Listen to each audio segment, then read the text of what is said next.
Ya pemirsa, tadi kita baru saja menyaksikan bagaimana ketiga pasangan, maksud kami ketiga calon presiden sudah menyampaikan visi misinya.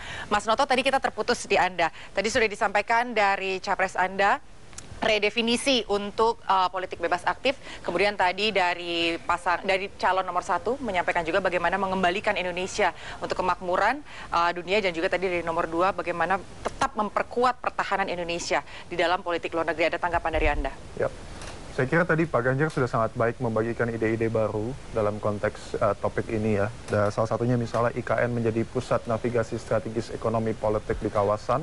Dan yang kedua adalah meredefinisikan prinsip bebas dan aktif, kebijakan luar negeri yang bebas dan aktif. Saya kira bebas yang dimaksud adalah bagaimana kita bebas mengambil keputusan strategis tanpa ada pengaruh dan intervensi asing manapun, dan aktif untuk menawarkan solusi-solusi baru bagi permasalahan dunia. Saya juga ingin mungkin mengkomentari apa yang disampaikan oleh paslon 02 dan 3, bagaimana saya kira tadi gagasannya cukup bagus yang ditawarkan oleh Pak Anies, bagaimana kita ingin mengembalikan marwah diplomasi Indonesia, kita juga ingin menjadi tamu mempesona di luar negeri, namun saya kira yang paling penting adalah caranya seperti apa. The question of how-nya itu yang paling penting, karena saya kira itu kita sepakat bahwa posisi Indonesia sangat strategis dan itu perlu kita pertahankan. Namun cara-caranya tadi yang sayang sekali belum disampaikan oleh Pak Anies, dan mungkin juga yang disampaikan oleh 02 misalnya, itu yang saya kira bagaimana narasi dan operasionalisasi Indonesia sebagai negara kuat itu perlu diperlebar. Negara kuat tidak hanya yang punya militer kuat, namun negara kuat adalah negara yang memiliki kekuatan diplomasi, baik itu ekonomi, budaya yang juga sangat kuat di dunia.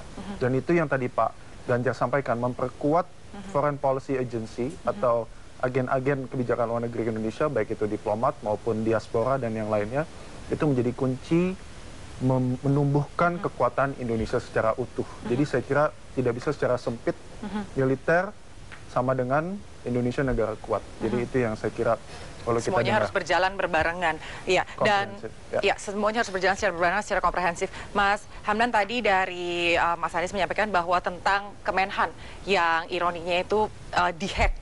Saat ini apa tanggapan dari Mas Hamdan sendiri? Itu Kemenhan telah mengatakan bahwa tidak ada data yang dicuri. Itu adalah suatu upaya sebetulnya untuk meretas Kemenhan yang tidak berhasil dan sudah ditanggulangi dengan baik oleh Kemenhan. Jadi tidak ada data yang tersebar.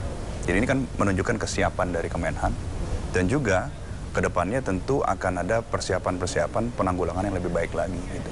Oke, baik pemirsa, kita akan langsung melanjutkan bagaimana jalannya debat 3 capres.